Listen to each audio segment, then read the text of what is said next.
আসসালামু আলাইকুম আরহামতুল্লাহি ওবারাকাত।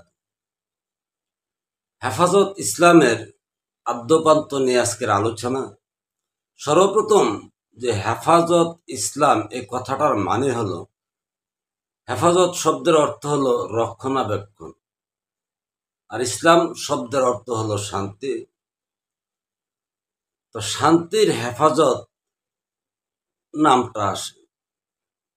তা আসলে এই হেফাজত ইসলামের জন্ম হলো কওমি মাদ্রাসার শিক্ষক এবং ছাত্রের সমন্বয়ে আজকের হেফাজত ইসলামের রাজনৈতিক দল। তো এই কওমির মাদ্রাসার শিক্ষা এবং তাদের উদ্দেশ্য এবং তাদের সফলতা এবং বিফলতা নিয়ে কি হচ্ছে, এদেশে ইংরেজ আসার পরে ইংরেজদের কাছে যখন আলেম সমাজ প্রতিহত হন, তখন থেকে তারা নিজস্বভাবে যে শিক্ষা প্রতিষ্ঠান তৈরি করেছেন, সেটাই আজকের কওমি মাদ্রাসা। আর ইংরেজরা এই দেশে শাসন করে তারা যে মুসলিম জাতির জন্য যে শিক্ষা প্রতিষ্ঠান খুলে দিয়েছেন ধর্মীয় দৃষ্টিকোণ থেকে, সেটা হলো ভারতবর্ষের আলিয়া মাদ্রাসা। এই বাংলাদেশে 3টা আলিয়া মাদ্রাসা সরকারি আছে, কিন্তু অপ্রিয় হলো সত্য, কোনো কওমি মাদ্রাসা সরকারি নেই। তাহলে প্রায় এই 150 বছরে অল্প 1-2টা মাদ্রাসা থেকে এখন বাংলাদেশের প্রায় গড়ে গড়ে মহল্লায় মহল্লায় মাদ্রাসা পৌঁছাতে ওনারা সক্ষম হয়েছেন। এখানে ওনাদের সফলতা অনেক। এখন আসুন, এই মাদ্রাসার মধ্যে লেখাপড়া কি হচ্ছে। আমি যখন 1977 সনে মাদ্রাসায় পড়ি, কওমি মাদ্রাসার মধ্যে, তখন কোন রকম কোরআন শরীফ পড়ানো, অর্থাৎ রিডিং যাতে পড়তে পারে এবং সূরা কেরাত যাতে মুখস্থ করতে পারে, ততটুকু কোরআন শিক্ষা দেওয়া হতো। আর পাশাপাশি কিছু উর্দু বই ছিলেন, কারণ উর্দুর উপরেই তখন প্রাধান্য বেশি ছিলেন। এখনো কিন্তু সেই উর্দু কিতাব কওমি মাদ্রাসার মধ্যে আছেন, যার দরুন দেখবেন এই আলেম ওলামাগণ বিভিন্ন বয়ানের মধ্যে উর্দু গজল বলেন, যেমন বালাগালুলা বি কামালিহি কাশাফাত দুজা বি জামালিহি, এটা একটা উর্দু গজল। কারণ পাকিস্তান আমলে পাকিস্তানিরা ধর্মীয় কথাবার্তা তো উর্দু দিয়ে বলতেন, বা উর্দু দিয়ে ওনাদের যে বইগুলি, গল্পগুলি বা উপন্যাসগুলি লেখা ছিলেন, সেগুলি কিন্তু কওমিতে এখনো চলমান আছেন। তো সুতরাং এতটুকু শিক্ষা দিয়ে, অর্থাৎ কোন রকম আরবি রিডিং পড়তে পারবে, কয়েকটা সূরা মুখস্থ করতে পারবে, আর এই সূরা দিয়ে নামাজ পড়তে পারবেন, এবং এই সূরাগুলি দোয়ার মূল ভিত্তি। তো এতটুকু শিক্ষা দিয়ে, আর পাশাপাশি কিছু হাদিস শিক্ষা, মানে যে হাদিসগুলি মাসলা মাসাইলের জন্য, অর্থাৎ মানুষদেরকে কোন ধরনের ইবাদত বন্দি করতে হবে, এই ধরনের শিক্ষা। তো বিশেষ করে যে সহিহ 6টা হাদিস, সেই হাদিস দিয়ে কিন্তু একটা মানব জাতির ফায়সালা হবে না। কেননা এখন দেখতে পাচ্ছেন আলেম ওলামারা ওয়াজ বয়ানে কিন্তু অহরহ বলে থাকেন তা জাল হাদিস, বোয়া হাদিস। তো সে বোয়া হাদিস দিয়ে আমাদের এই বাঙালি জাতির সুন্দর কোনো ফয়সালা আসবে না। তো এখন আসুন, সেই শিক্ষা থেকে কি আমাদের এই কওমি মাদ্রাসাগুলি আরো উন্নতি হয়েছে? কি কি উন্নতি হয়েছে? বিগত 10-15 বছর যাবৎ এখন মাদ্রাসাতে বাংলা রিডিং পড়ার ব্যবস্থা করা হয়েছে, 1-2 নামতা পড়ার ব্যবস্থা হয়েছে। পাশাপাশি সামনে যাতে আরো ভালো করতে পারে, একটু ইংরেজির ব্যবস্থা কিছু কিছু মাদ্রাসাতে করেছেন, তাও নামে মাত্র। তো এই শিক্ষা টাকসার দিয়ে এই আলেম সমাজ কোন অবস্থানে দাঁড়িয়েছে? একমাত্র 5 ওয়াক্ত নামাজ, মাদ্রাসা শিক্ষকতা করা, দোয়া খয়রাত করা আর মানুষদের কাছে কালেকশন করা ছাড়া আরো কোনো ব্যবস্থা কি এই কওমি গণনার মাদ্রাসা থেকে বেরিয়ে এসেছেন? চিন্তা করে দেখবেন যারা একটু গবেষণা করতেছেন। কিন্তু না, তার কারণ হলো তাদের এই শিক্ষা ব্যবস্থাটা একদম সীমিত। আর সবচেয়ে মজার ব্যাপার হলো ওনাদেরকে বলা হয় কি আলেম। আলেম শব্দের অর্থ হলো জ্ঞানী, কারণ এলেম শব্দের অর্থ জ্ঞান আর আলেম শব্দের অর্থ হলো জ্ঞানী। তো বিগত প্রায় 150 বছরে ওনাদের জ্ঞান দিয়ে ওনাদের শিক্ষা ব্যবস্থাটা সরকারিকরণই করতে পারেননি। যদিও আওয়ামী লীগ সরকার এই কওমি মাদ্রাসা শিক্ষা বোর্ডে নিয়েছেন, কিন্তু সেটা শুধু সরকারের ইচ্ছায়, ওনাদের প্রচেষ্টায় নয়। তো যেখানে ওনারা একটা রাষ্ট্রের জাতীয়করণের ভিতরে প্রায় 150 বছরে আনতে পারেননি, ওনাদের জ্ঞান দিয়ে মানুষের কাছে এই মাদ্রাসার জন্য, শিক্ষার জন্য, মসজিদের জন্য, ইবাদত বন্দিগির জন্য এবং ওনারা জীবন যাপন করার জন্য মানুষের কাছে হাত পাতা ছাড়া অন্য কোনো রাস্তা তৈরি করতে পারেননি।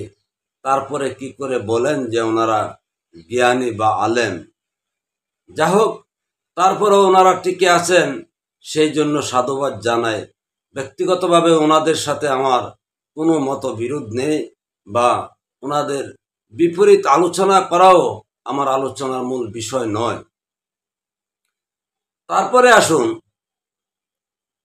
ওনারা যদি শিক্ষা ব্যবস্থাটাকে উন্নত করতে পারতেন, ওনাদের শিক্ষা ব্যবস্থায় যদি থাকতেন, আমাদের বাঁচতে হলে খেতে হবে, খেতে হলে আমাদের কর্ম করতে হবে, কর্ম করতে হলে কি কি কর্ম করতে হবে, সেই কর্মের বিধিবিধানের যে শিক্ষা সেটা তারা সম্পৃক্ত করতেন। যেমন জেনারেল শিক্ষার মধ্যে কৃষি শিক্ষা আছেন। বাঙালি অর্থাৎ বাংলাদেশ কৃষি নির্ভরশীল দেশ। তো সুতরাং আমার দেশ যেহেতু কৃষি নির্ভর, সেখানে কৃষি শিক্ষা যদি না থাকে তাহলে আমরা কি শিখবো আর কি কাজ করব? কারণ এই শিক্ষা কওমি মাদ্রাসার মধ্যে নেই। তো সুতরাং কওমি থেকে লেখাপড়া করে একজন কৃষক হতে পারেন না। আবার কেউ বৈজ্ঞানিক হতে গেলে বিজ্ঞান লেখাপড়া থাকতে হবে, ওনাদের শিক্ষা ব্যবস্থার মধ্যে বিজ্ঞান নেই। তো সুতরাং মাদ্রাসা থেকে লেখাপড়া করে কেউ বৈজ্ঞানিক হতে পারবেন না। আবার কেউ ডাক্তার হওয়ার ইচ্ছা থাকলে কওমি মাদ্রাসা থেকে লেখাপড়া করে ডাক্তার হতে পারবেন না, কারণ সেই শিক্ষা ব্যবস্থা বা সেই সাবজেক্ট মাদ্রাসার মধ্যে নেই। আপনি কওমি মাদ্রাসায় পড়ে ইংরেজি দিয়ে কথা বলতে পারবেন না, কারণ ইংরেজি লেখাপড়ার ব্যবস্থা কওমি মাদ্রাসার মধ্যে নেই। আবার আপনি যদি আইন বিশেষজ্ঞ হতে চান, বাংলাদেশ তথা বিশ্বের আইন সম্বন্ধে জানতে চান এবং একজন আইনজ্ঞ হতে যান, তাও কওমি মাদ্রাসায় লেখাপড়া করে আপনি একজন আইন বিশেষজ্ঞ হতে পারবেন না। কেননা সেই বিষয় কওমি মাদ্রাসার মধ্যে নেই। তাহলে একবার চিন্তা করে দেখুন, আপনার ছেলেকে কওমি মাদ্রাসায় দিয়ে লেখাপড়া করিয়ে আপনার সন্তানকে আপনি কি বানাবেন? শুধু 5 ওয়াক্ত নামাজ, রমজান মাসের রোজা আর দোয়া খয়রাত দিয়ে কি একটা ব্যক্তি বা একটা দেশ বা একটা জাতি চলতে পারে বা উন্নতি হতে পারে? সেই বিবেচনা করে আপনি আপনার বিবেককে প্রশ্ন করুন, আপনার সন্তানকে কোথায় দিচ্ছেন। এখন আসুন, এই কওমের আলেম ওলামা সাহেবদের দিয়েই আজকের এই হেফাজত ইসলাম, এই হেফাজত ইসলাম দল, এটা কি বাংলাদেশের সকল মানুষের দল? কারণ এই বাংলাদেশে তো হিন্দু, খ্রিস্টান, ইহুদি সকল কিছুই বাংলাদেশে আছেন, বসবাস করতেছেন, তারা কি হেফাজত ইসলাম পছন্দ করবেন? কারণ ওনারা তো শুধু কওমি মাদ্রাসা প্লাস কওমি মাদ্রাসার অনুসারী যারা আছেন তাদের হেফাজতে ব্যস্ত। যদি বিশ্বাস না হয়, এই কওমি মাদ্রাসার যে আলেম ওলামা আপনাদের বাড়িতে মাঠে গিয়ে ওয়াজ বয়ান করেন, সেখানে কিন্তু প্রতিনিয়ত বলতেছেন মাজার পূজারী যারা আছেন তাদের মাজার ভেঙে গুড়িয়ে দিব, যা প্রকাশ্যে দিবালোকে লক্ষ লক্ষ মানুষের সামনে। আর সেই মাঠে আবার হিন্দুদের বিরুদ্ধে অকাট্যভাবে ওয়াজ বয়ান করতেছেন। এখন চিন্তা করে দেখুন, আপনারা যদি ক্ষমতায় যান, আর ক্ষমতায় যেতে গেলে এই মাজার পূজারী তরিকতপন্থী লোকদের ভোট আপনাদের প্রয়োজন। এদেশে দ্বিতীয় সংখ্যাগরিষ্ঠ জাতি হলো হিন্দু, তাদের ভোটের প্রয়োজন। তারা তো ভোট দিবেন না, তাহলে আপনারা কি করে রাষ্ট্র পরিচালনা করার দায়িত্ব পাবেন? বা ভোট না পেলে তো আপনি এমপি হতে পারবেন না। তো যেখানে আপনার পথে আপনি কুরুল মারতেছেন, তারপরে কি করে আপনি দেশ এবং জাতির হেফাজত করবেন? কেননা তরিকতপন্থী বা মাজারপন্থী যারা আছেন তারা আপনারই ভাই। আপনি মুসলমান, ওনারাও মুসলমান। আপনি মুসলমান হয়ে মুসলমানের কঠোর বিরোধিতা করেন। শুধু তাই নয়, আওয়ামী লীগ সরকার পতনের পর এই অল্প 20-22 দিনের ভিতরে বাংলাদেশে অসংখ্য মাজার ভেঙে দিয়েছেন, যার প্রমাণ এখানে দেখুন।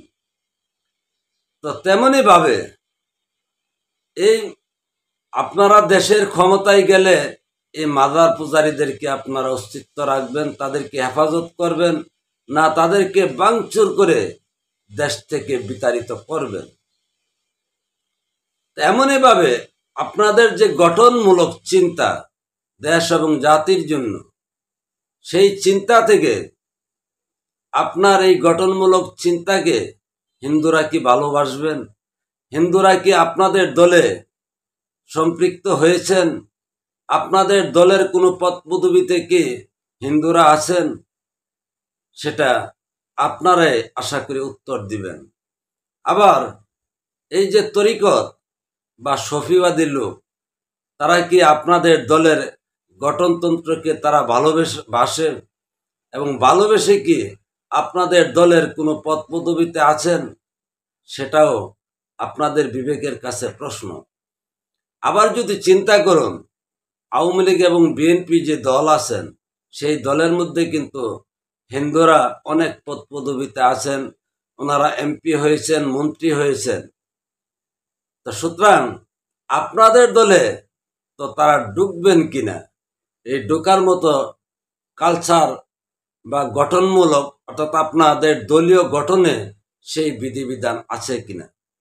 কারণ কেননা আপনারা যদি এই দেশের ক্ষমতায় যান, তাহলে এদেশে হিন্দু, বৌদ্ধ, তরিকত, মাজাবি, লামাজাবি সকল মতাদর্শের লোক আছে। তারা কি আপনাদের কাছে নিরাপদ? তাদেরকে হেফাজত করবেন? আর তাদের হেফাজত করার কোনো মত আপনাদের দলীয় যে মতাদর্শ আপনারা তৈরি করেছেন তার ভিতরে আছেন কিনা? যদি থেকে থাকে তাহলে ওই লোকও থাকার কথা। আর সেই লোক যদি না থাকে, আপনারা আরো এইভাবে চলতে থাকলে কয়েকশো কেন কয়েক হাজার বছরেও বাংলাদেশের মাটিতে আপনারা বাংলাদেশ শাসন করার দায়ভার নেওয়া তো দূরের কথা, তাদের সাথে আপনারা একসাথে ওঠা বসা করতে পারবেন না। কেননা একটু চিন্তা করে যদি দেখুন, এই কিছুদিনের ভিতরে যে মাদ্রাসাগুলি ভেঙেছেন, সেই মাদ্রাসার অনুসারী কোন লোকদের কাছে আপনাদের সম্মান শ্রদ্ধা তো দূরের কথা, আপনাদেরকে কি করবেন সেটা আপনারাই চিন্তা করবেন। তো তেমনি ভাবে আপনাদের মতো এই ধর্মীয় মনে আরো যতগুলি দল আছেন, চরমনায় পীর সাহেবের দল, আটরশির পীর সাহেবের দল এবং চিটাগাঙ্গের মাঝভান্ডারের তরিকত ফেডারেশন দল, এমনইভাবে মাজাবি, লামাজাবি, সালাফি, চার মাজাবের যত ধরনের দল আপনারা বাংলাদেশে রাজনৈতিক সংগঠন করেছেন, প্রায় একটা আরেকটার কাছাকাছি বা পরিপূরক। আরো সবচেয়ে মজার বিষয় হলো আপনাদের মিশন কি, আপনারা কোন মিশন নিয়ে বর্তমান দলীয় গঠন তৈরি করেছেন।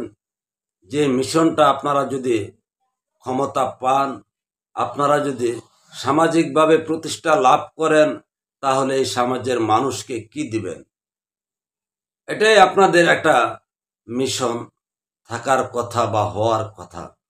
আশা করি সামনের দিনে আপনারা দেশ এবং জাতির কল্যাণের জন্য যে যে গাইডলাইনগুলি তৈরি করেছেন মিশন আকারে, সেগুলো পাবলিশ করবেন, মানুষের সামনে আনবেন। কারণ এই 5 ওয়াক্ত নামাজ রোজা দিয়ে পেটে বাদ যাবে না, রাষ্ট্র চলবে না, বিদেশিদের সাথে সম্পৃক্ত হওয়া যাবে না। ডাক্তার, MBBS প্লাস ইঞ্জিনিয়ার এবং যত প্রযুক্তি নির্ভর কাজ, এগুলি কোনো কিছুই এই নামাজ রোজা দিয়ে চলবে না। যদিও নামাজ রোজা প্রত্যেকটা মানুষের জন্য ফরজ, কিন্তু মানুষের জীবন জীবিকা নির্বাহ করার জন্য তা নয়। তাই কোরআনে বলেছেন, তোমরা সালাতের পরে জিন্দিগি পরিচালনা করার জন্য মাঠে ঘাটে পথে প্রান্তরে ছড়িয়ে পড়ো। আশা করি বাংলাদেশে এই ধর্মীয় মনা যত দলগুলি আছেন, তারা দেশ এবং জাতির কল্যাণের জন্য তাদের যে মিশন, তাদের যে উদ্দেশ্য, তাদের যে গাইডলাইন, সেটা পাবলিকের সামনে উন্মোচন করবেন। ভালো থাকবেন। আল্লাহ হাফেজ।